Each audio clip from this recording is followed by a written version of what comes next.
everyone, welcome back to Online Help Guide. Today in this video, I'm going to show you how to delete retweet post on Twitter. So watch this video till the end. First, open your Twitter app. Then tap on Profile that is on the top left corner of your screen.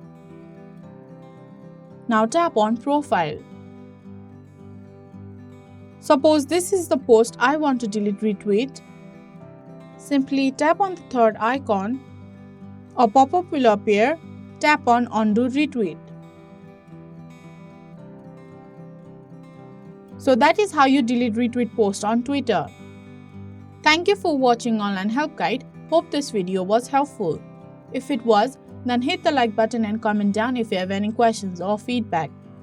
Also, if you are new to our channel, subscribe and hit the bell icon on our channel so that you don't miss our upcoming videos.